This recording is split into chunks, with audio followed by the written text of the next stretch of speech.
मैं ਤੁਹਾਨੂੰ ਹੁਣ ਦੱਸਦੀ ਹਾਂ ਵੀ ਕਿੱਦਾਂ ਬਣਾਉਣਾ ਹੈ। ਪਹਿਲਾਂ ਆਪਾਂ ਵਾਈਟ ਵਾਲਾ ਬਣਾਉਣਾ ਹੈ, ਠੀਕ ਹੈ। ਜਿਹੜੇ ਆ white, orange, sky blue, yellow, red, green, ये सेंटर प्लेसिस आ, ये सेंटर विच ही रहने हैं। हुण आपां वाइट नूं बनाने पहलां, सब तो पहलां आपां प्लस बनाउणा है, जस्ट राइट। तो पहलां हुण आपां इत्थे वाइट और रैड, क्योंकि देखो इत्थे वाइट आ ते इत्थे वाइट आऊगा, इत्थे रैड आ ते इत्थे रैड आऊगा। आपां नूं फाइंड कर लैणे कि वाइट एंड रैड कित्थे आ, राइट। आ वाइट और रैड। तो पहलां आपां इहनूं घुमावांगे,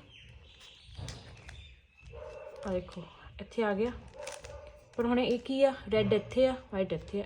इहनूं करन दे लई just simple look white red, ठीक है। तो हुण आपां बनावांगे ग्रीन और वाइट, ग्रीन और वाइट सिंपल। इनू इदां तुसीं उपर ले आओगे तो हो जाना वाइट और ग्रीन।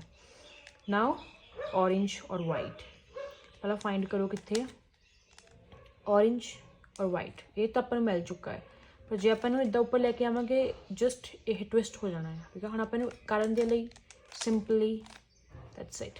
तो हुण अपनी प्लस दे विच सिर्फ आ साइड रह गई है, ठीक है। ये हैगा स्काई ब्लू और वाइट, आ रहा स्काई ब्लू एंड वाइट।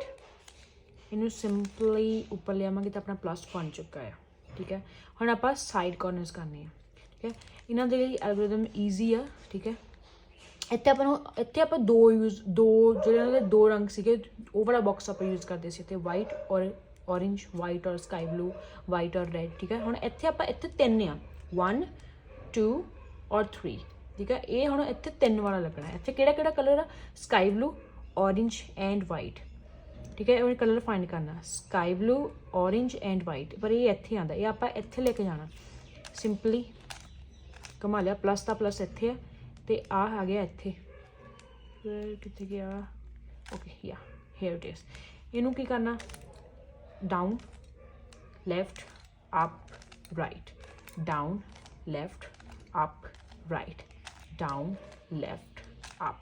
आ गया ना, जिथों आ गया उत्थों छड्ड देना है। स्काई ब्लू ना स्काई ब्लू, ऑरेंज नाल ऑरेंज एंड वाइट नाल वाइट।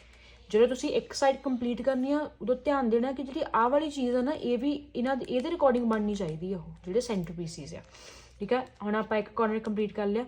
हुण इत्थे किहड़ा है, इत्थे का ऑरेंज ग्रीन एंड वाइट। दस फाइंड कित्थे आ, orange green and white, orange green and white, ये इत्थे राइट।